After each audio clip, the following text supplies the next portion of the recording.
very, very excited about today, and I'm just about to start the actual podcast. So we'll do that now. Dr. Demartini, ready?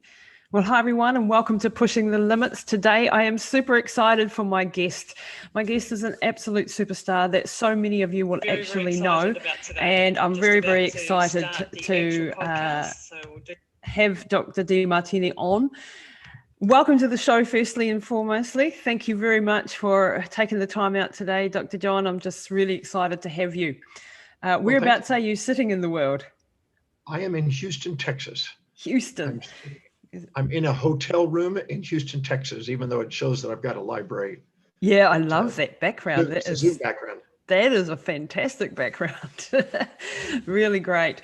Well, greetings to Texas, and hope that everything is going well over there for you. Today, I wanted to talk about your work, the breakthrough experience, some of the learnings and the exciting mission that you've been on for now over 47 years, I believe. Something crazy like that. So Dr. John, can you just give us a little bit of a background on you and your life and what you do on a day-to-day basis? Big question. I'm an educator, a researcher, a writer. I do a lot of interviews and filming for documentaries. I've been spending 48 years now, over 48 years, on doing anything I can to help human beings maximize their potential, their awareness potential, and achieve whatever it is that they're inspired to achieve. So that could be raising a beautiful family, to building a massive business, to becoming fortunate or celebrity. It doesn't matter. It's whatever it is that inspires them. I've been studying human behavior and anything and everything I can get my hands on for the last 48 years to assist people in mastering their lives. Wow. So that's what I love doing. I do it every day. I can't think of anything else I'd rather be doing. So I just do it. It's a bit of a role model for me, Dr. John, because I think what you've achieved in this time and the way you've distilled information. I mean, you've studied. Well, last time I looked on one of your podcasts, it was over 30,000 books. It's probably more now. And you've distilled the information from great masters throughout history into practical things that humans today can actually benefit from. Is that a good assessment of what you basically have done? I'm writing right now a 1,200-page textbook on philosophers and great minds through the ages. So I don't summarize it. I love studying and learning anything I can from those people that have done extraordinary things and then passing that on. So, yes, right now I'm just finishing up Albert Einstein, which is one of my heroes. I had a dream when I was young, when I saw that E=mc² drawn on that board. I wanted to find out where that board was, and I went to Princeton and met with Freeman Dyson, who took over his position at Princeton in 1955. Wow. Spent part of a day with him, and we were talking on cosmology. And I wrote my formula on that same board exactly at the same place, because that was a dream that I had since I was probably 18, 19. Wow. You got to fulfill it and actually live it. Yeah, it took me a bit of time. It took me a year, but so what, Yep. But yeah, I love anybody who's done something extraordinary on the planet in any field. I love devouring their journey. Yep. And their thinking. That's every Nobel Prize winner I've gone through, and every great philosopher and thinker and business leader and financial leader, spiritual leader, to try to find out and distill out what is the very essence that drives human beings, and what is it that allows them to do extraordinary things. Because I wanted to do that with my life, and most of the people I get in front of want to feel like they want to make a massive difference. They want to make a difference in the world. They want to do something that's deeply meaningful, inspiring. And so, yeah, why not put your hand in the pot of glue and let the glue stick and then pass it on? Instead of having to reinvent the wheel, why not? So, Dr. John, can you give us a little bit of history, though? Because you're obviously an incredible scholar, have an incredible mind, But as a child, you struggled with learning and with reading and writing. And can you give us a little, how the heck did you go from being this kid that struggled with all of that to where you are today, one of the greatest minds out there? Yeah, I definitely had some learning challenges. I had a speech challenge when I was a year and a half old to 4. I had to wear buttons in my mouth and put strings in my mouth and practice using all kind of muscles. I went to a speech pathologist. When I was in first grade, no matter what the teacher was trying to do, I just couldn't read. And my teacher had my parents come to the school and said, your son's not able to read. He's not going to be able to write effectively because I wrote kind of backwards. Mm-hmm. And I don't think he's going to amount to anything, go very far in life. Put him into sports because I like to run. And I did sports there for a while, but then I went from baseball to surfing, and I hitchhiked out to California and down Mexico, and then made it over to Hawaii so I could ride big waves. And I was doing big wave riding and stuff when I was a teenager. So I didn't have academics. I dropped out of school. I was a street kid from 13 to 18. But then right before 18, I nearly died. And that's when I met Paul Bragg, who inspired me one night in a presentation. And that night I got so inspired that I thought maybe I could overcome my learning problems by applying what this man just taught me. And maybe someday I could learn to read and write and speak properly. Wow. And that was such an inspiration, such a moment of inspiration that it changed the course of my life. It just turned. And I had to go back. Yeah, I had to go back and, with the help of my mom, I went and got a dictionary out and started to read a dictionary and memorize 30 words a day until my vocabulary, I had to spell the word, pronounce the word, use it with a meaningful sentence, and develop a vocabulary. And eventually doing that 30, we wouldn't go to bed. I didn't go to bed until I had 30 new words really inculcated. And my vocabulary grew, and I started to learn how to do the reading. And it was not an easy project, but man, once I got a hold of it, I never stopped. And once you started to read, you didn't stop. I've never stopped. I've been a voluminous reader now, 48 years. So that's just incredible. I can't complain. So was it a dyslexia or a learning disability? I just asked because my mum was a teacher of children with dyslexia and things like that. Was there specific ways that you were able to overcome the disability, so to speak? Yeah, just sheer persistence and determination to want to read and learn. I remember I took a GED test, a general education high school equivalency test. And I literally guessed. I closed my eyes. I said this little affirmation that Paul Bragg gave me, that I'm a genius and I apply my wisdom. Wow. And some miraculous thing made me pass that test. Wow. I didn't know how to read half the stuff that was on it. I just went with my intuition and guessed.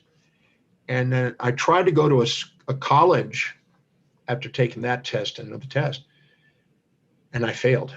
And I remember driving home crying, because I had this idea that I was going to learn how to teach and become intelligent.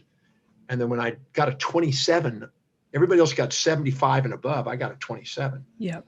And I thought, well, there's no way it's going to work. But then I sat there and I cried, and my mom came home from shopping and she saw me crying on the living room floor, and she said, "Son, what happened? What's wrong?" I said, "Mom, I failed the test. I guess I don't have what it takes." And I repeated what the first grade teacher said. "I guess I'll never read or write or communicate effectively or amount to much. I guess I'll go back to Hawaii and make surfboards and surf." Yeah. Because I was pretty good at that. And she said to me something that was a real mind bender.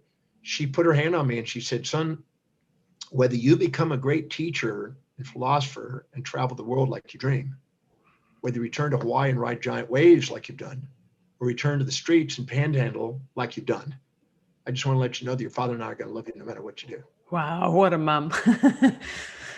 What a mum. That was an amazing moment. When she said that, my hand went into a fist of determination. Yep. And I said to myself, I'm going to master this thing called reading and studying and learning. I'm going to master this thing called teaching and philosophy. And I'm going to do whatever it takes. I'm going to travel whatever distance. I'm going to pay whatever price to give my service of love across this planet. Wow. And I got up and I hugged her And I said to myself, and I'm not going to let any human being on the face of the earth stop me, not even myself. And I got up, I hugged her, and I went to my room. And that's when I decided, with her help, to do the dictionary. And that was an amazing turning point. And I can feel the emotion and the what a wonderful mum you had. I mean, what the perfect thing to say, you know, when someone's down. You could have got, it was the most, if she hadn't have said that, I might have gone back to surfing. Yeah. I might be a surfer today. Which would have been a good thing as well, probably, because but today, big wave surfing is great. You didn't make money in those days, not in the late 60s and 70s, early 70s, but now, you know, the guys I surfed with, Laird Hamilton and wow, he's a hero. He's amazing. You know, Ben Ipa and Jerry Lopez and these guys, those are the guys I surfed with. And so those guys went on to be, you know, incredible. I wasn't aware of that. I lived at the same beach park in where Iakai Beach Park is, near Pipeline, between Rocky Point and Pipeline. Laird Hamilton was dropped off by his mother there and lived there on the beach. I lived up on where the park bench was, and we lived right there. And I saw him on the beach each morning. He was 7. I was 16. He was going on 7. I was almost 17. And we lived there at the same place. And Bill Hamilton saw him out there and grabbed him and took him in and trained him on surfing and found his mom and then married the mom. And that's how he became surfing. So I hung out with those characters. Legends. You became a legend in this direction, and Laird became a legend in a different direction. Well, there's a book out called High Surf by Tim Baker, that from Australia. Yeah. That he wrote a book on people that rode big waves, and he said, I'd like to put you in there. And I said, well, I didn't go on to be the superstar in that area like these other guys. He said, but I want you in there because you became a superstar. Yeah. So it just. Do you think that there's, you know, I come from a surfing family. My brothers are big wave surfers in New Zealand, and I've tried and failed miserably. That stuck to running. I was better at it. But so do you think there's a correlation between the mindset that you developed as a surfer, because going in those big waves is scary. It's daunting, it's frightening, it's challenging, it's teaching you a lot. Is there a lot that you took from that for this journey that you've been on? Yeah, I didn't surf anything more than 40-foot waves. I think that was about as big as you get back in the 70s, 80s. You know, 70s is when I was surfing. Oh, just a mere 40. That's okay then. Well, 40-foot waves was the biggest thing. Outer Reef Pipeline was the big day. They hadn't had tow-in surfing yet. That wasn't begun yet. Yeah. So there was, you know, that idea. We had to catch those waves, and that was not easy because they're too big to catch. No. You got to have big, long boards, and you got to really paddle to get into those waves, and it's usually too late. Wow. But you know, I think some of those, I used to surf 11 hours a day sometimes. So Wow. When you're really, really committed to doing something, that's, Einstein said perseverance is the key to making things happen. You know, if you just stay with something. So if you're not inspired to do something enough to put in the hours and put in the effort, and you don't have somebody that you can bounce ideas off of, kind of mentoring you probably are not going to excel as much. But yeah, I did that. And then I just converted that over into reading 18 to 20 hours a day. Wow. I just moved to reading once I learned to read. So I still voluminously read. I mean, I read every single day. That is incredible. And so you've taken that big wave mindset a little bit over into something else. So obviously everything you do to the nth degree. We can probably agree on that one. Yeah, do it well. I'm surfing the cosmic waves now. Yeah. And surfing big cosmic waves, radio waves that are big waves. Because that's the thing. I moved from water waves into electromagnetic waves. Wow. Now you run something called the Breakthrough Experience, which you've been doing now for 48 something years. And this is a philosophy and a system and a program that really changes lives and has changed lives all over the planet. Can you tell us a little bit about what you've distilled from all this information that you have in your incredible mind and what you teach in this course and how this can actually help people today, right now, listening to this? Well, the Breakthrough Experience is sort of my attempt to do what that gentleman did to me when I was 17. Cool. And I've done it 1,121 times. Wow. Presented that course. And I keep records of it. I'm a metric freak. And every human being lives by a set of priorities, a set of values, things that are most important. Oop. Podcast life. Yep, welcome to it. I thought that was off, but I didn't quite get it off. It's good. But whatever's highest on the person's values, priorities, whatever's truly deeply meaningful to them, the thing that is spontaneously inspiring for them that they can't wait to get up in the morning and do. If they identify that and structure their life by priority, delegating the lower priority things and getting on with doing that, they will build momentum, incremental momentum, and start to excel and build what we could say is a legacy in the world. And so the breakthrough experience is about accessing that state and breaking through the limitations that we make up in our mind and transforming whatever experiences you have into on the way, not in the way. So no matter what goes on in your life, you can use it to catalyze a transformation and movement towards what it is that you're committed to. And if you're not clear about it, it would show you how to do it, because many people subordinate to people around them. Yes. And cloud the clarity of what's really inspiring from within them.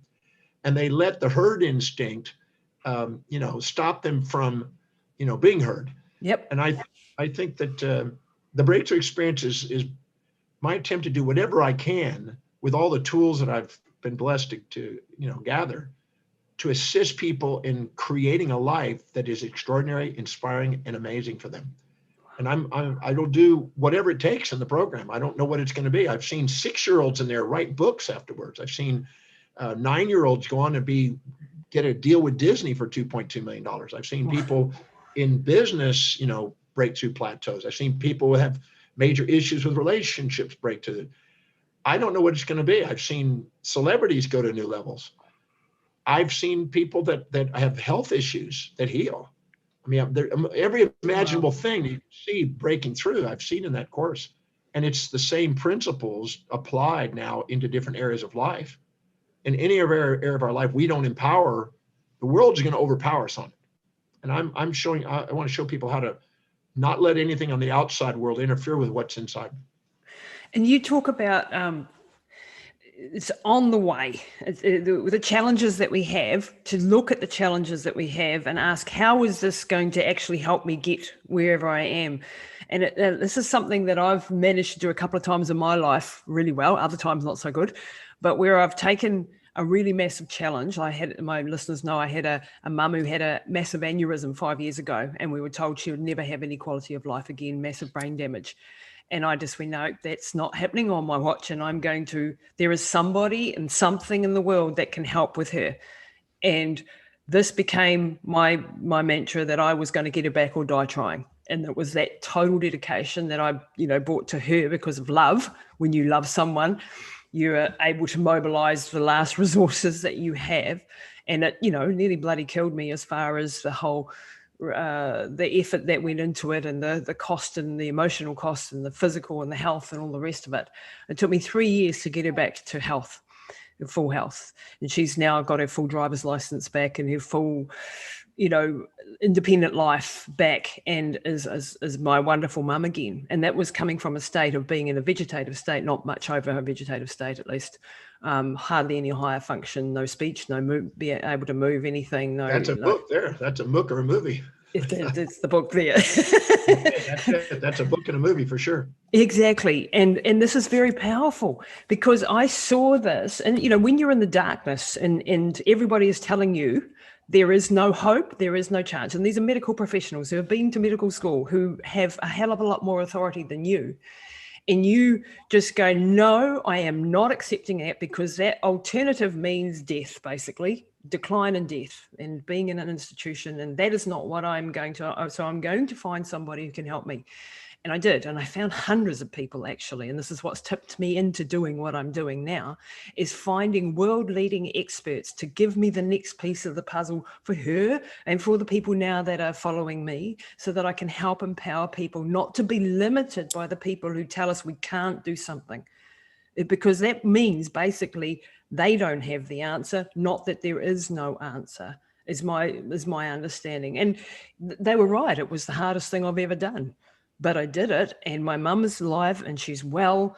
And that book, I really want to empower people with the story. And I see that same, like, obviously your passion and what you went through with your learning problems when you were young, and your mum standing beside you has actually propelled you into this lifelong journey that I find absolutely fascinating, because that passion, and I can see that passion in you, is still very much alive 48 years later, because you're doing what your priority is. I'm definitely doing what I love doing. You know, it's interesting. Your story reminded me of something that happened to me when I was 27. Mm-hmm. If you don't mind, I'd like to share this story. Please do. Pretty intense one. So I graduated from my professional school, and I had a bit of a reputation there of being kind of taking the cream of the crud clients, you know, patients that were turned down everywhere else. I'd just tackle it, see what we can do with it.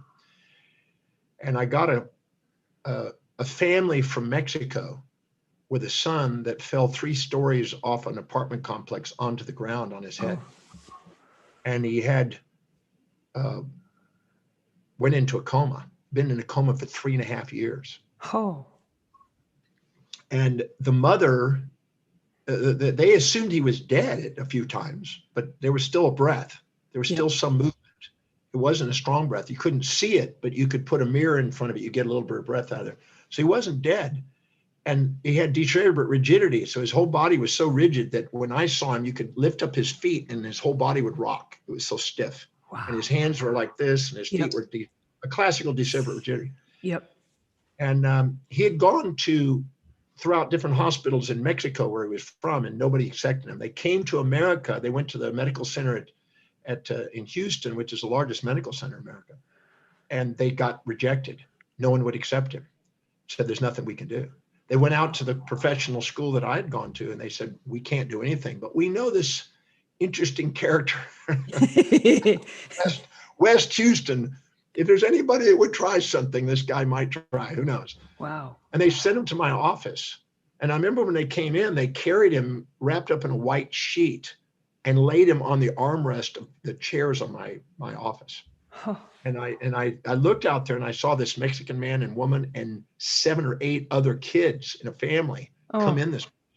At first, I didn't know what this was. It's this thing wrapped up in this sheet.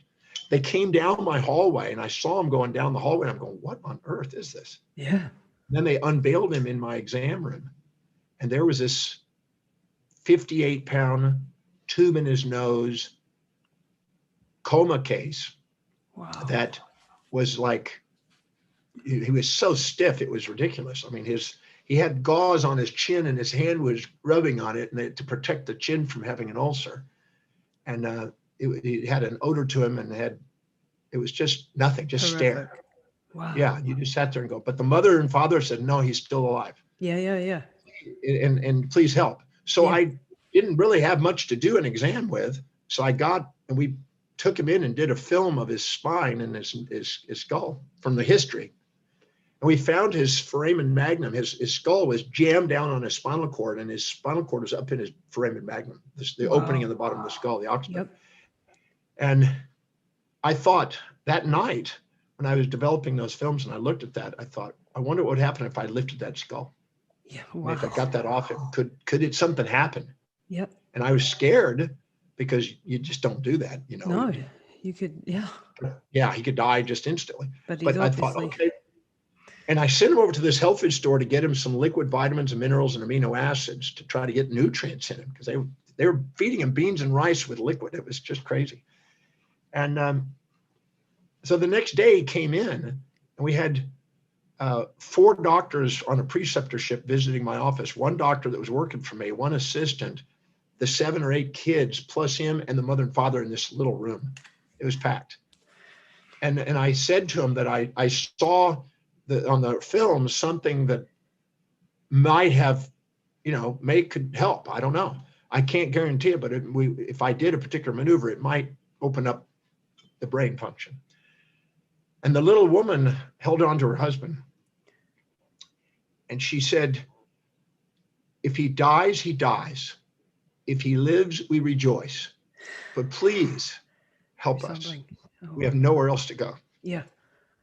Wow. She said that. There was something that took over me. I can't describe it. It was like a very powerful feeling, like I had a power of a Mack truck in me. I don't know how to describe it. And I had this maneuver that could do this, what they call the crane condyle lift, that could actually lift the skull up the spine. And I said to myself, if I'm not willing to have him die in my hands, I can't raise the dead with my hands. It's a little quote that I learned from an ancient healing philosopher. And I thought, okay, I'm going to take the risk and just see what happens. Because, I mean, I don't know what's There's happened no to my other choice. career. I'm just going to do it. Because, I mean, he'd got no place to go, and I just No. took a risk. As I lifted that skull with this powerful movement, he came out of his coma. You're It was kidding. unbelievable. Came right out of the coma, and he screamed. Oh, And he just made all this whining noise. It was not coherent. It was just this whining sound. The whole family went on their knees. They were Catholic. They just went to their knees and prayed. I was blown away. I saw the 4 doctors. One of them ran down the hallway and vomited. She couldn't handle it. The other just stared. And here was this boy squirming on the table. I walked out to let the family be with the child for a minute, and just sat there with one of my doctors. And we sat there and just cried, could hardly speak. Cried, yeah. Yeah, because whoa. We knew that the spinal cord expressed life in the body, but we didn't know what would happen if we took the spinal cord that was jammed off. Yeah, it could kill him. Theoretically, he'd be dead, but there was still life in the spinal cord. Anyway, this boy went on to gain 20 pounds, up to 78 pounds. We took him off the tube. We got him to move. We had everybody in the family take a joint in his body and move his joints to remobilize him. And sometimes I think we probably tore some ligaments doing it. Yeah. But we got mobility. And this boy came out of it. And I have a picture here with me of the boy actually graduating from high school. You're kidding me. Yeah. Why is this not why have I never heard this story? I don't get to share it too often. I did many years ago. I haven't practiced in a long time, but all I know is that was a moment that you just, it's probably like you had with your mom when you saw incremental progress. You just go, we're not stopping. Yep. No stop. Just grind. And I think that's a metaphor. That's a metaphor. It doesn't matter where you've come from. Doesn't matter what you're going through. Doesn't matter what you've been through. What matters is, do you have something that you're striving for? Yeah. And are you willing to do some incremental movement towards that? Yeah. Somebody else just said, oh, he's got a diagnosis. Diagnosis means through knowledge, supposedly, but it could also mean die to an agnosis, who don't know. you and the doctor don't know. But the reality is, he came out of the coma. And over the next few months, I had some amazing cases of a boy that was blind and couldn't walk, and all of a sudden see and walk again. I had a boy that was paralyzed, quadriplegic, and he was able to walk. I mean, I had some amazing stuff happen. When you're willing to do what other people aren't willing to do, you're willing to experience what other people don't get to experience. Yep. It's just so powerful. And I'm just like absolutely blown away from that story, because I know with my mum, who was only in a coma for 3 weeks and had, stroke and so on, and the spasticity and the things that I've had to deal with, the whole vestibular system being completely offline. She was like a rag doll, having to reprogramming her from being a baby basically to being an adult within that 3-year period, with a body that is now like 79 years old. And, the doctor's going like, your brain can't change that much. And just going, nah, I'm going to keep going. I'm only listening to people who tell me I can do something. I'm not listening to anybody who tells me I can't do something. And this is something that I've really integrated into my entire life. Like as an athlete doing, stupidly long ultra marathon distances, I was always told you can't do this and you can't do that. It's impossible. And I was like, we'll see, I'm going to throw everything at it. And that was my passion at the time. I've now retired from doing the stupid distances because I've got other missions on in life. But whatever it is always the big mission. And everybody comes up against people who tell you can't do it. And this is one of the biggest limiting things that I see. That's what Einstein said, greatness is automatically, pounded by mediocre minds. Wow. I had a boy attend my breakthrough experience who had a surfing accident and became, arms and legs not working. Yep. He could move his neck. Wow. And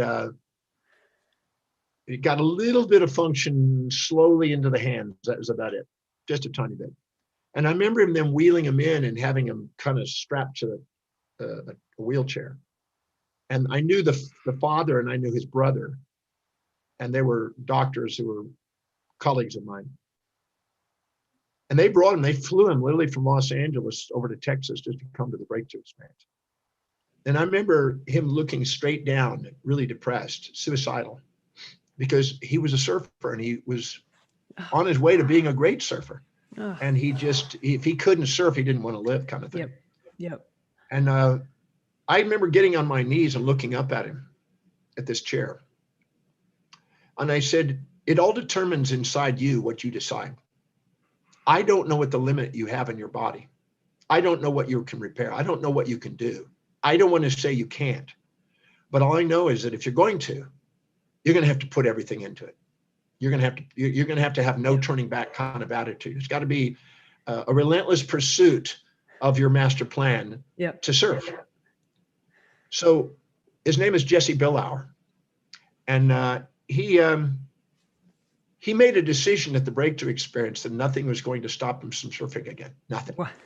I mean, it was really, the room was absolutely applauding him, and was the before and after in that weekend was so astonishing that it was tear-jerking. Well, about 16 and a half years ago, I had the opportunity I was living on the Gold Coast of Australia. Mm-hmm. Well, I had many homes. I had New York and different places, but I had one on the Gold Coast of Australia in Aria, lived in the penthouse of Aria. And all of a sudden I found in my entrance of my penthouse, which you only can get into with my key, somebody from downstairs put it in there like mail, a DVD video of a surfing movie called Stepping into Liquid. And when I pulled that up and put that in there was Jesse Billauer surfing. Wow. And he found a way. He found a way of using his head muscles and designing a special vehicle, a transport system, a surfboard, and he had to have somebody take him out into the water and push him. But once he got on a wave, his head movements were able to ride, and he was riding like 12-foot waves, which is 20-foot face waves. And he was doing that, and he was an inspiration. He became friends with Superman, who had, a quadriplegia, and they became friends, and he created a foundation to do something, but he taught people how to go surfing as a quadriplegic. Wow. So, when the why's big enough, the hows take care of themselves. You've proven that in your book. Yeah. But, you even, what little I've done in my life compared to some of these kind of stories is just astonishing what I see sometimes people do. I mean, mind-blowing stuff that people who have determination to overcome that are absolute inspirations. Yeah. Inspiration is a byproduct of pursuing something that's deeply inspiring and deeply meaningful through a challenge that people believe is not possible. Yep. That's inspiration. And that's how we grow as a human race. And we have these amazing people that do incredible things, and these stories. I mean, these are stories that aren't even out there in the world, in a huge way. And there are hundreds of these stories and thousands of these stories and miraculous stories. And these are the things that we should be talking about, because why are we not studying the outliers? Why are we not, like when I look at my book and my story, which I share and publicly, and not a single doctor that had anything to do with my mum ever asked me, well, how did you do it? Nobody is interested in why she has not taken the normal path and is long gone. Nobody has asked me, what did you do? People do. My audience want to know, the people that follow me, etc. But nobody that was involved in that case. And I see that over and over again. And because it's forcing them to face their own, you might say, belief systems about what they've been taught. There's an educated awareness by the herd, and then there's an innate yearning by the master, and the master transcends the herd, if you will. Wow. You know, you can be a sheep or a shepherd, and the shepherd is the one that goes out and does things that the sheep are not willing to do. Yep. But then once they do it, they'll rally around it. You know, they're addicted to watching the hero instead of becoming the hero. Wow. And so, why is it in the medical, fraternity that there seems to be a very big herd mentality? Like, no, everyone is scared to step outside of the norms, and they get slammed. And I see this in academia and in science as well, where people who have brilliant ideas and hypotheses and studies and so on, that just get slammed because it's outside of the current paradigm. Yep. Well, William James, one of the founders of modern psychology, said, to be great, and Emerson followed in suit, to be great is to be misunderstood. Wow. And William James basically said that, the majority of people fear rejection from the multitudes because that was survival. People that are into survival follow the multitudes. Yep. People that are in thrival create a new paradigm. And at first they're going to be ridiculed. They're going to be violently opposed, as Schopenhauer and Gandhi said, but eventually they become self-evident. And you're either following a culture or building one. And the people that are the leaders build a new culture. They build a new culture of idea. Emerson said in his essays on circles, we rise up and we create a new circle of possibility. And then that becomes the new norm until somebody comes up and breaks through that concentric sphere with another circle. It's like the 4-minute mile. I had a gentleman on my program the other day who is striving to be the fastest runner in the world. Wow. He's got bronze and silver medals, but he hadn't got the fastest running. And he's not stopping. He's working sometimes 8 to 13 hours a day on this project. Wow. But I believe the way he's so determined to do it and how he works on it, and he doesn't need a coach telling him what to do. He just does it. Yeah. He's inspired to do it.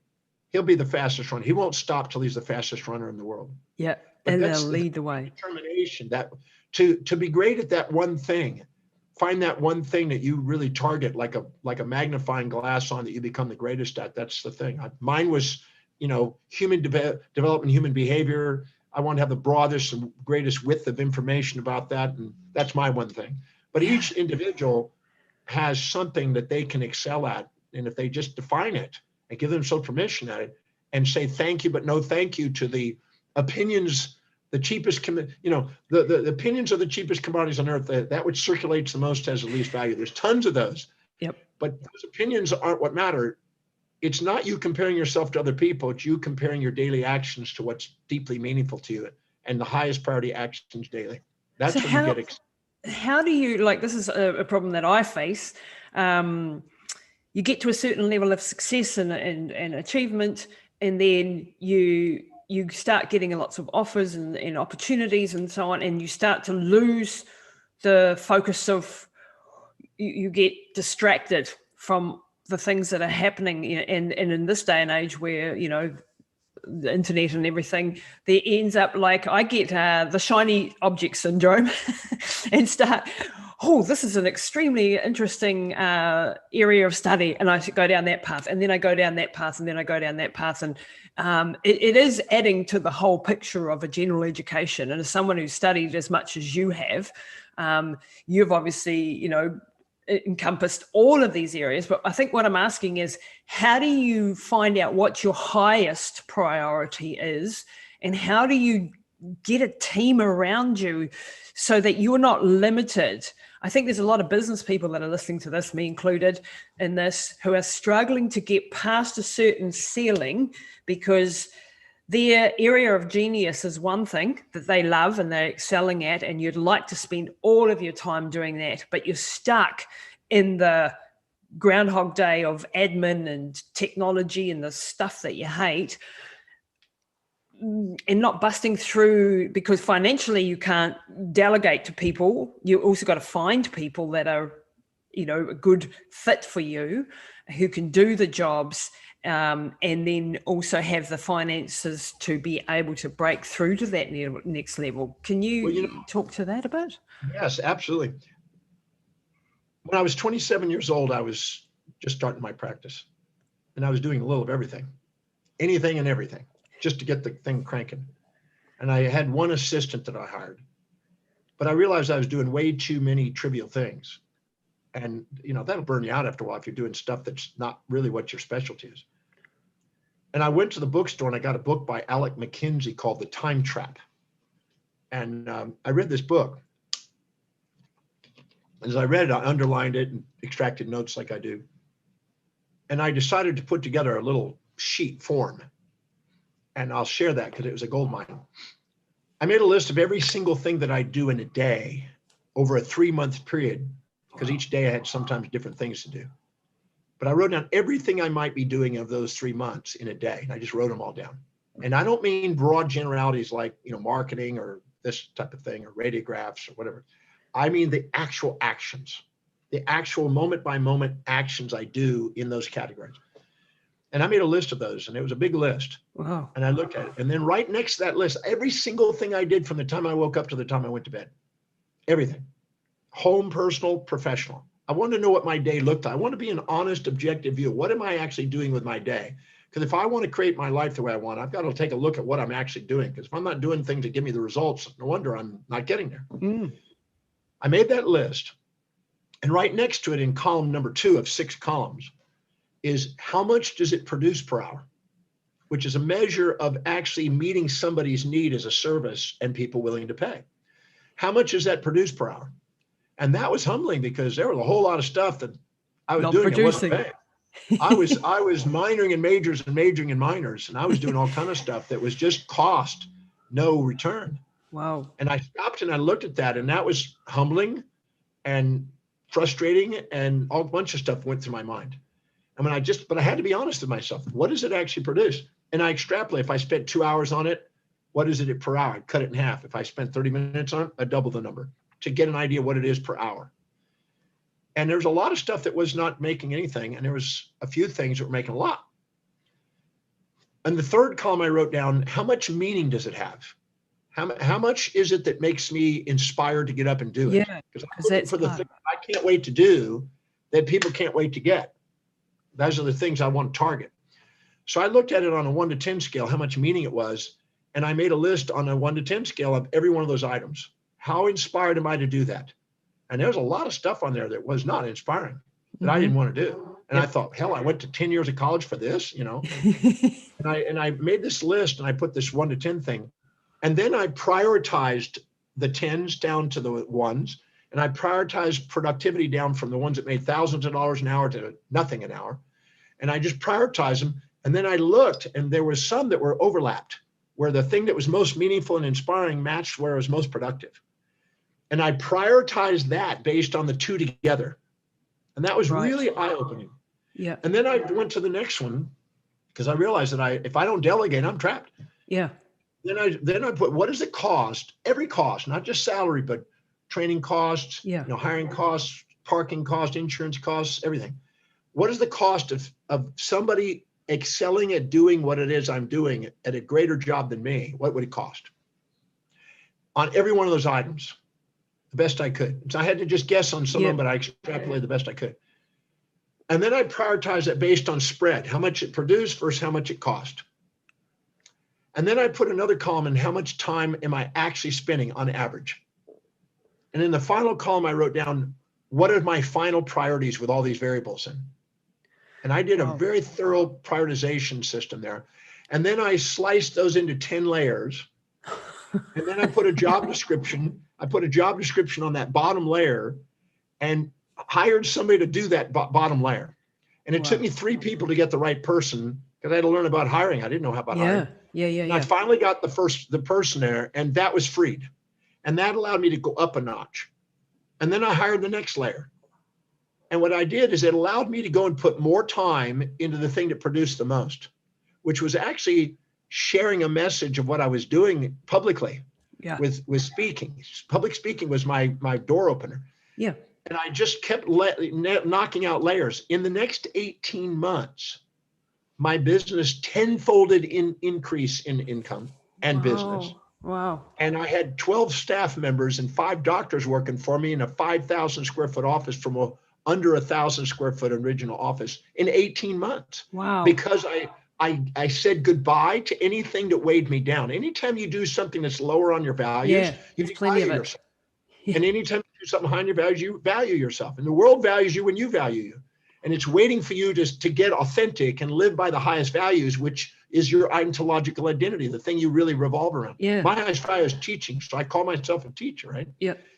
So whatever that highest value is, if you prioritize your day and fill your day with high priority actions that inspire you, it doesn't fill up with low priority distractions that don't, because it's now you're allowing yourself to be authentic. And it doesn't cost to properly delegate. If you get the right people and you go on and do what produces more per hour, it doesn't cost. It makes money. That's the hard part, isn't it? Is growing in that. Sure you do your responsibilities and go do the thing that knocks down the doors and goes and does the deals, and then go and let them do all the crazy work. When I was 27, that's the last time I ever wrote a check or did payroll or looked at bills. I never looked at that again, because that's a $20 an hour job, and I could make, way more speaking and doing my doctoring. So I thought, I'm not doing anything that's going to devalue me ever again in my life. I've never gone back. 38 years, I've never gone back. And you are so systematized. This is, I think, where I have a bit of a problem, a bit of a chaos brain. I'm an ignoramus when it comes to anything other than research, write, travel, and teach. That's it. I'm useless. I do jokes and say, when I want to make love with my girlfriend, I tell her, I put my arms around her, I said, if I was to organize and have Hugh Jackman or Brad Pitt take care of lovemaking for you on my behalf because they're more effective at that, would you still love me? Not one time has she said no. I will still love you more. I'll delegate that. Delegate that one. Delegate it. I'm joking. That's a joke. But the point is that if you're not delegating lower priority things, you're trapped. Yeah.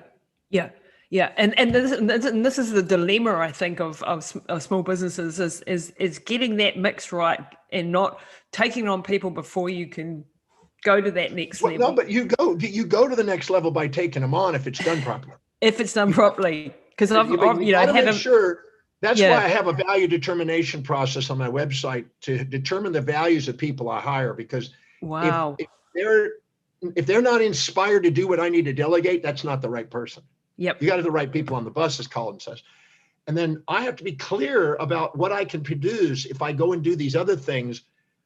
And me speaking and me doing the doctoring on the highest priority patients was way more productive financially than me doing those other things. Yeah. So once I got onto that and I put something in place just to book speeches and just to make sure that I was scheduled and filled my day with schedules with patients, it was a day and night. You went.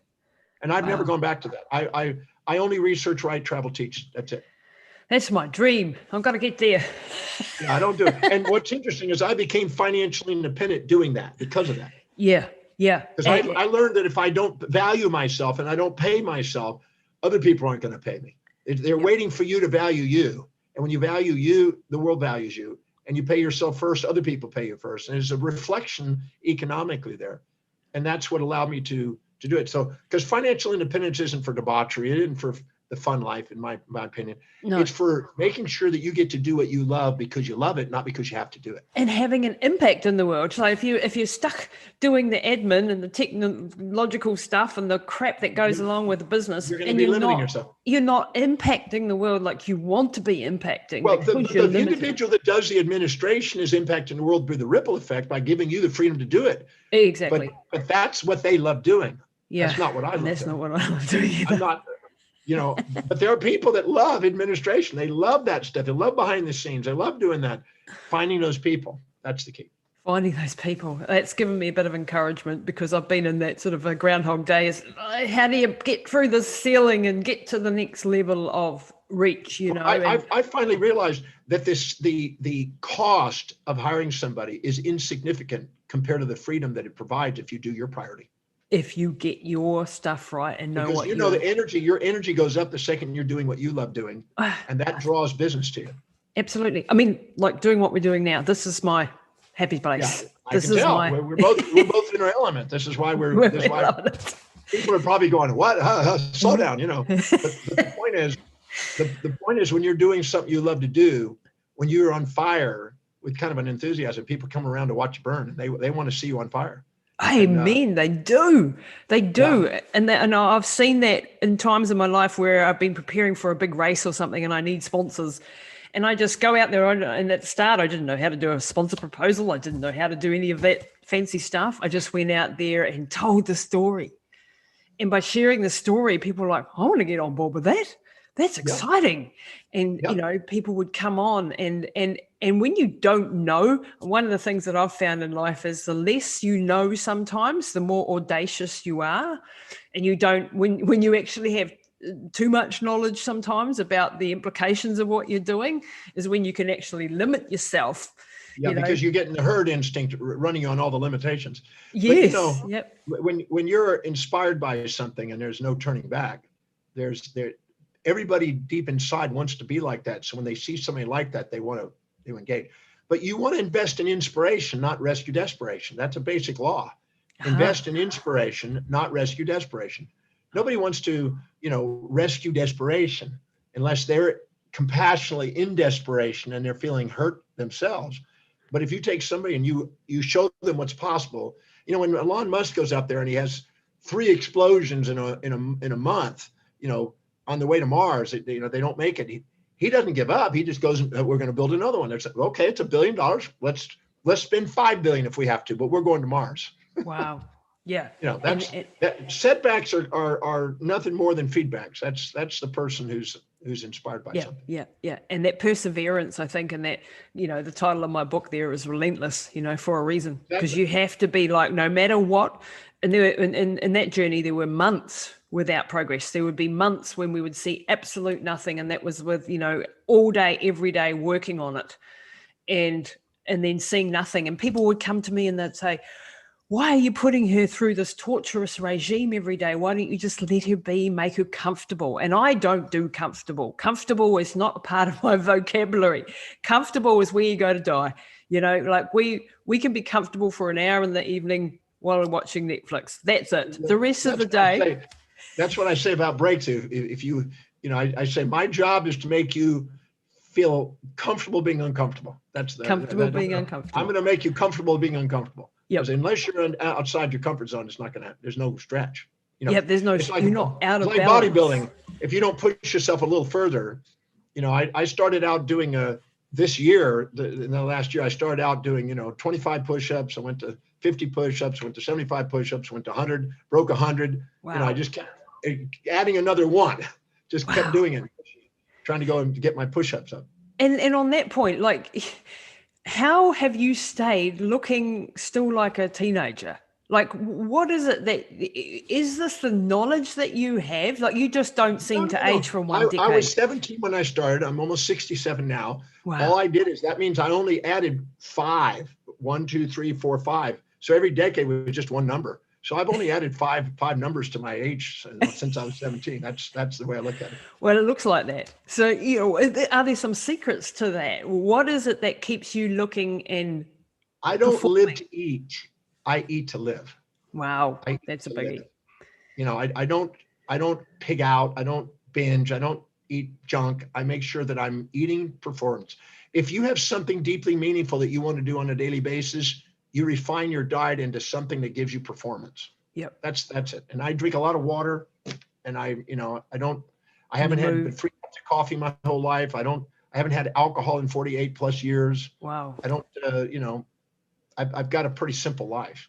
Pretty simple life. And and I'm doing what I love every day. I love what I'm doing, and that makes a difference. You don't age as much. Your cytokines, your inflammatory responses are down. You don't have distress. You have eustress. You have hormesis. And you move forward when you're doing something you really love to do every day. Wow. So no stress, good diet, none of the bad stuff. I'm delegating all my stress to other people. Hugh Jackman, they got the stress. They're the ones that are going to have to go through all that gyration and make love. No, I'm joking. But no, but I delegate stress to other people who would love to take. Yeah. And that's, oh man, there's just so much gold in that. So what are some of the stuff else that you do? You talk about in the breakthrough experience. Talk me through a little bit of the process that you get people to take, and so and then we'll look how people can join the breakthrough. One of those is owning the traits of the greats.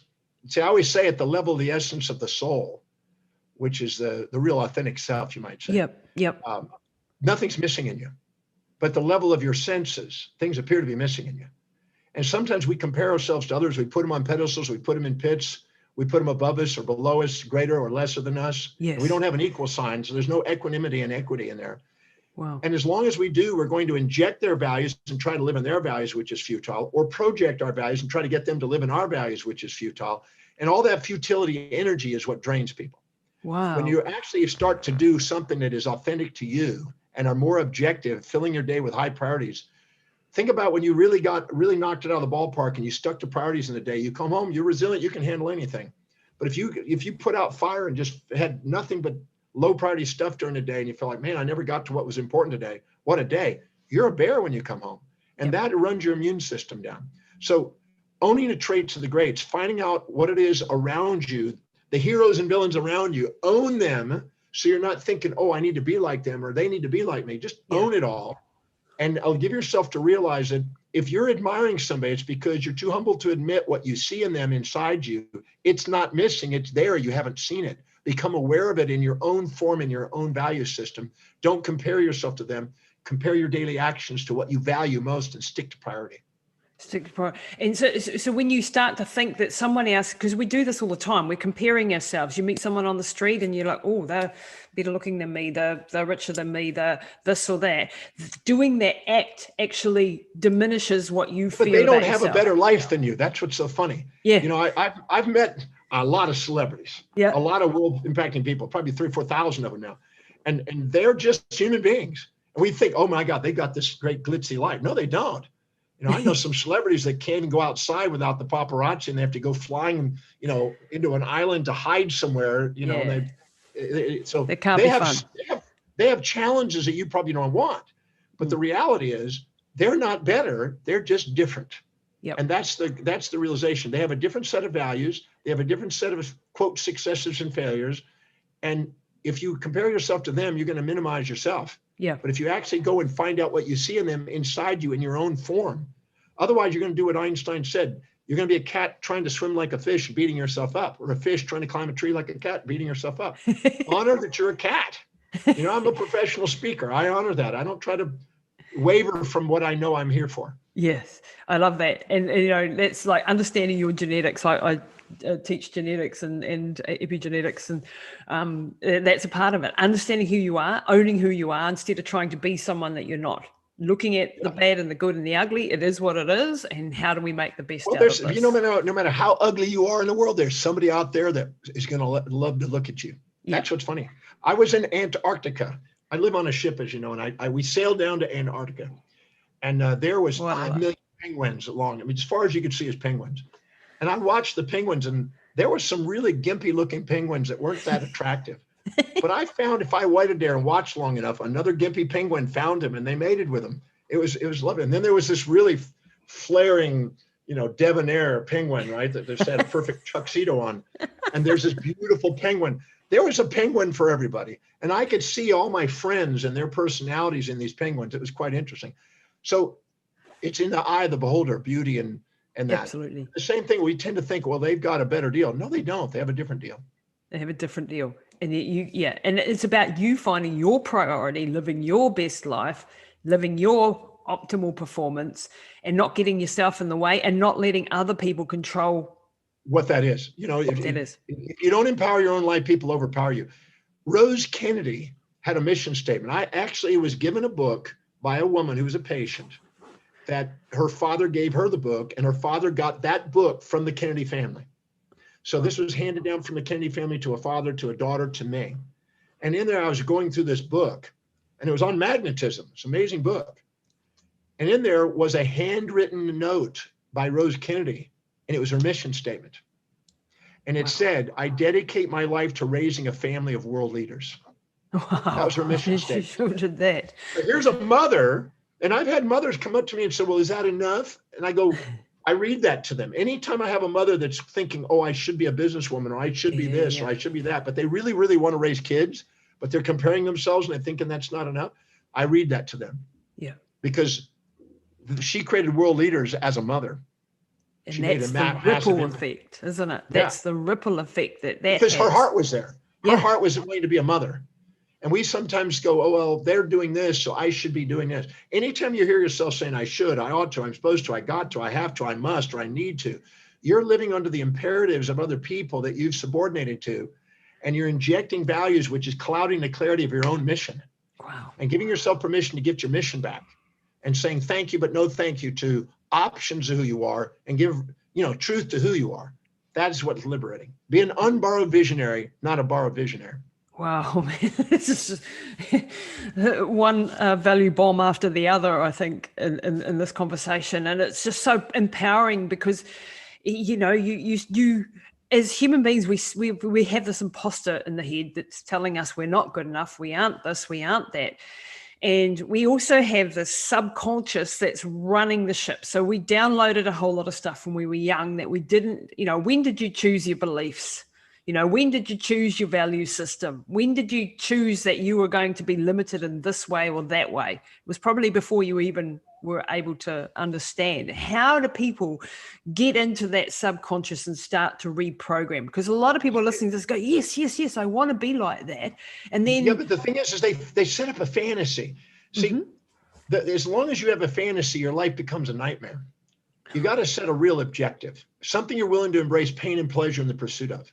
If you're not willing to embrace both pain and pleasure, support and challenge, ease and difficulty in the pursuit of it, it isn't your mission. Because that's the sign of the mission. You're willing to do whatever it takes, travel whatever distance, pay whatever prices, as that happened to me. So if you're if you're in your amygdala, you're going to want to avoid predator and seek prey, avoid pain, seek pleasure. You're in the hedonistic pursuit, which is immediate gratification and short-term outcomes. Yeah. The person that's in the executive center has an executive vision. And they have a strategic planning and they want to think it through. When you go and run massive marathons, you sit down and go, okay, what's the diet? What's my workout? What are the obstacles? What happens if I get too hot? What happens? You think of everything and prepare. Yep. And you have foresight. And people with foresight, get ahead. And people that live in hindsight are always reacting. Yep. And what number one thing that stops that is giving power to other people that you put on pedestals. We're not here to put people on pedestals. We're not here to live in their shadows. We're here to stand on their shoulders, as Newton did. So our job is to, whatever we see in other people, own the trait to great. That's what I do in the breakthrough experience. What is it I admire about them, and where do I have it until it's quantitatively and qualitatively equal, so they're no longer up on this pedestal and I'm no longer minimizing? Because if I set a goal that matches their values, I'm going to beat myself up. When you have self-critical statements inside your head, that's not a bad thing. That's letting you know you're pursuing something that's not you. That's a feedback. The second you get onto what the navigation you don't have that. I've demonstrated that in thousands of people. The second they get onto them, they get tears of gratitude. They know what it is. That disappears. That's a homing device to try to get you to set real goals with real objectives that are deeply meaningful, and quit trying to be somebody you're not. Wow. Okay. So what about things like, your amygdala? You talked about the amygdala and your prefrontal cortex and your executive function, and what happens with people who have, I had Dr. Austin Perlmutter on the show, Dr. David Perlmutter's son, who's written a book called Brainwashed, and he talks about the separation between the amygdala and the prefrontal cortex. It's the connection, the conversation isn't going backwards and forwards. And in people with brain injuries, for example, or with a lot of inflammation because they've been eating wrong foods or exposed to toxins, so there's an actual physical thing.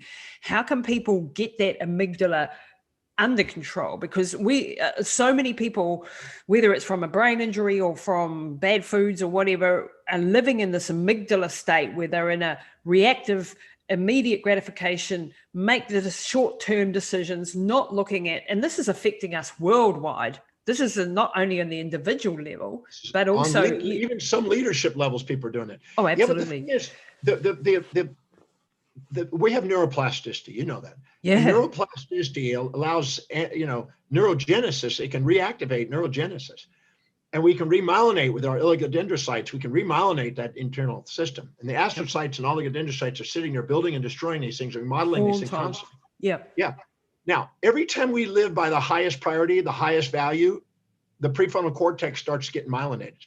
And the neurogenesis and the neurons going from the prefrontal cortex with glutamate and GABA, the regulators of the amygdala, calm down the impulses and instincts of the amygdala that cause us to have these fantasies and nightmare states, these distractions. So the second we start to go back to priority, the blood glucose and oxygen starts going up into the forebrain and starts myelinating that area of the brain. And we can neuroplastically do it if we stick to priority. But what we do is we're subordinating and fearing rejection and holding on to fantasies as a result of that aren't matching what we really are committed to. And we think we know ourselves, but we don't. Getting clear about, that's why I have on my website the value determination process, to get clear about what you really value. Because most people, if I ask people how many want to be financially independent, every hand goes up. And then I say, well, how many are financially independent? All the hands go down. I said, you really don't have a desire for financial independence. You think you do. You have a desire to spend money on immediate gratifying, consumables that depreciate in value. That's what your life's demonstrating. You need to face the fact about what your values are and know what those values are if you want to really achieve what you say you're going to achieve. So a lot of people don't really have that. They say they want something, but that's not really what their life's demonstrating. They're not weird. I want to know what their life's demonstrating they're committed to and structure their life around that. That's what upgrades the myelinization on the forebrain. Wow. And so it's not just the foods that we're eating and the things like the actual physical. That's part of it. Yeah, that's part of that. Inflammatory responses. But a lot of the inflammatory responses are associations made in the brain on things that are supportive or challenging of your body. So if you perceive something challenging you, you'll have a kind of an anti effect on it. You'll have I always say that if you've got shame and guilt or whatever, you're going to literally have an autoimmune response attacking parts of your body. Yeah. So your body and brain is doing that. It has this capacity to do that. And the little microglial cells are actually part of the immune system. They're actually doing that to help apoptosis, to destroy cells in the brain that aren't being used. If you don't use it, you lose it. And if you're looking for immediate gratification to get a quick fix because you're unfulfilled, you're not going to spend energy on glucose and oxygen and blood up in the forebrain because you don't need it. That's why you have to set the priority. Fill your day with the highest priority actions on a daily basis and rebuild your brain. Well, and that filters down onto all of these other levels, the physical levels, the autoimmune systems. Your self-image changes, your momentum starts to build, your confidence goes up, your self-worth goes up, your space and time horizons expand. You automatically start walking your talk instead of limping your life, and your amygdala calms down its myelinization, and the forebrain pick it up. Welcome to the executive. Welcome to the executive, the one that the adults back in the room and the kids. Yeah, the adults and not the wild animal. Yeah. And what's interesting is the executive function, that forebrain has fibers that go to V5, V6 in the visual cortex and activate vision. And it goes down into the decision makings for strategic planning. And it goes to the associative motor functions to get spontaneous action. And it calms down the amygdala, the nucleus accumbens and the pallidum. It calms them down and gets them ready for an inspired action. Wow, I'm just absolutely mind blowing of your knowledge of the brain and how that all works. Because this is the, I mean, I've been deep in the study, obviously, with brain injuries and repair and the short term thinking problem that we have in society in general and in my own life. I've seen it. I see when I go and do things that I don't want to be doing because I'm in an out of balance state, I'm stressed for some reason. And so you go and do something that you go, why did I do that? And it's understanding this whole interplay of the body and the mind that is just so powerful. And for people who have diseases or autoimmune diseases or, cancers and what is your take on how much the mind actually affects your bodily systems in given what we've just talked about? I wrote a 1,000-page text on the mind-body connection, which is what the messages of the body kind of thing. And I through perception, the ratios of perception impact through perception going into autonomics, the autonomic nervous system. If you have a perception, you got more support than challenge, your parasympathetic comes online. You get more challenge and support, your sympathetic comes online. Yep. Those create neurotransmitter ratios. Those create epigenetic impacts because they literally cause kinase and phosphatase responses and acetylation and methylation. Yep. And these are basically changing our physiology, creating symptoms in our body. And most people don't take the time to look at applied physiology. I've been focusing on applied physiology since I was 23. Wow. And studying what exactly does that cell do? Yeah. So I take the cell and I look at every receptor and I look at every neurotransmitter and every modulator and hormone and And I look at those neuroregulators, and I look at what triggers those, what parts of the brain, what autonomic component, what hypothalamic component, what transmitters are involved in that. And I look at that, and I look at what are the symptoms that are coming out of that. And then I look at the combination of those symptoms that we call a condition. And there's no doubt in my mind, there's psychology sitting inside there. No doubt in my mind. I've been watching that and paying close attention to that. And I wrote this big textbook on that just for that reason. And then what happens is people are so used to not wanting to take accountability for their own thing. They want to blame some outside source, and they want to look for some sort of solution. The bug and the antibiotic, right? The evil spirit and the savior kind of thing. And they're all dissociated. They're not taking accountability for their perception, decisions, and actions in life. And I'm more about educating people on what their physiology is doing. Yep. For instance, if a person goes and binges and pigs out, which most everybody's done at least once in their life. Yep. Yeah. And they do, and they wake up with kind of puffy eyes, nasal congestion, a little bit of a headache, a little nausea, stomach cramps, maybe some diarrhea the next day. Well, you go to the allopathic physician, and he's going to say, well, you've got an acid you need, and anti-inflammatories. And they give you 6 pills. I know. And all your body was doing is creating the normal physiological response when you pigged out. Yeah. Your and body now you're going to add all these problems to it. But the thing is those symptoms are health. That's a healthy response to a pig. If you're a pig, you're going to get that response. Yep. If you don't eat that way, you don't have those symptoms. So the symptoms are feedback mechanisms guiding us to an authentic life where we have self-governance. That's the lesson. And when people get into this downward spiral of eating the wrong stuff, and then they have more cravings for the wrong stuff, and it becomes this mess. And when you don't understand how the physiology works, and they don't even link together that the headache today was the dinner they had last night. They're looking for the immediate gratification pill for every ill. Yeah. And the pharmaceutical industry loves to make the cash on that. And their medical reps are out there selling it. And you know what? It's not bad or good. It's just that if you educate yourself and you have options and you're aware, you now realize you have the power to make a difference in your own life. That's the last resort. I haven't had a medication in my body for 49 years. Wow. Nothing. No aspirin, no drugs, nothing. I don't take anything. I drink water. I haven't needed it. I haven't had a headache. The only time I ever had a headache when I was doing bark mulch one day, spreading bark mulch on my day, I inhaled all this dust and I got a headache. But my body let me know that.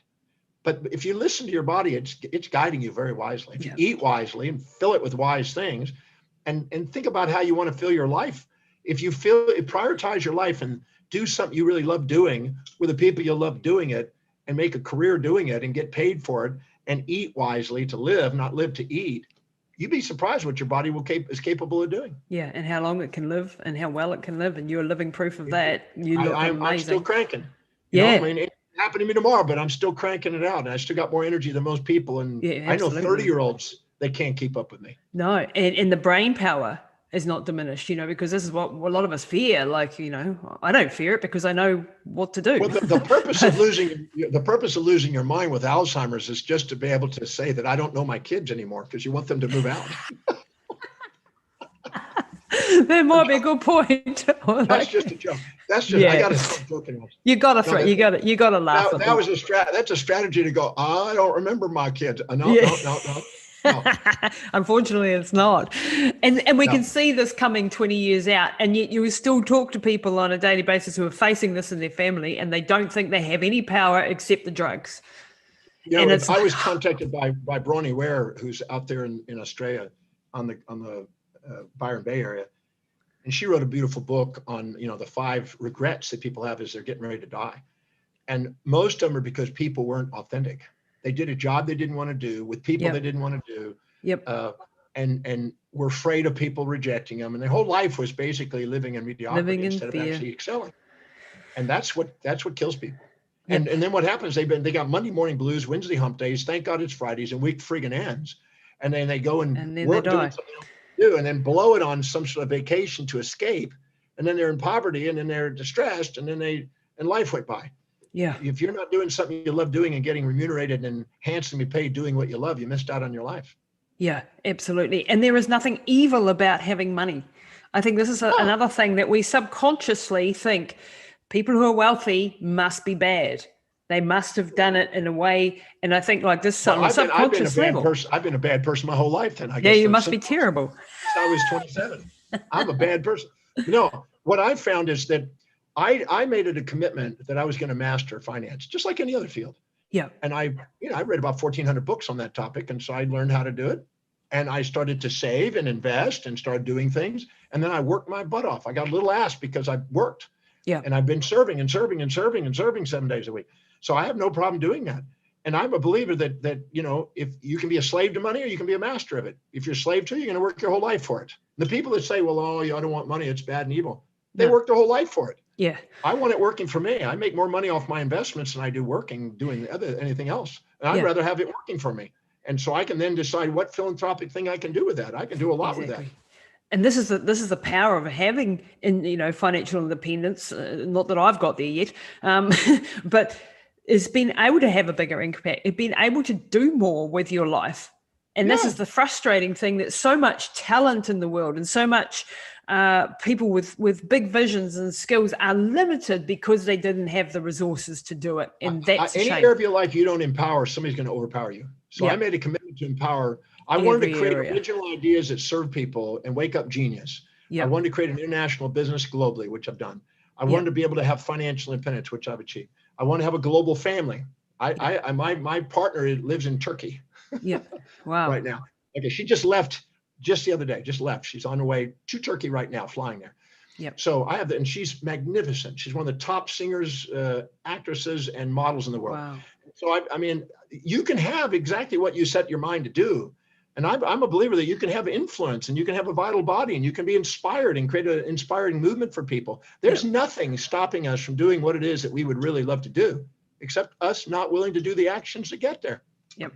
And getting the knowledge and getting the teachers and getting the books and getting the mentors. And we have access to it all now. We have the damn internet. Online. Yeah, well, we have access. Anybody who says to me, well, I can't go and, how did you do that with your mother? Or you're not a doctor. And I don't need a doctor. I don't need to be a medical get online school. And you start digging and start researching. Exactly. And you can become an expert on your particular field pretty quickly if you're really dedicated to doing that. I learned a long time ago when I was in my 20s that if you spend 30 minutes a day on a particular field, studying it intensely, at the end of 7 years, you can be at the cutting edge. Wow. If you did it an hour a day, you could do it in 4 years. If you did it 2 hours a day, 2.5 years. If you did it 3 hours a day, you can do it under 2 years. Wow. And I demonstrated that in astronomy. I demonstrated that in dentistry, in my field of neurology. I proved that. And so I'm absolutely certain you can intensify. Sometimes intensity gives results. If you intensify your actions in a shorter period of time, you can get the same results quicker than most people think.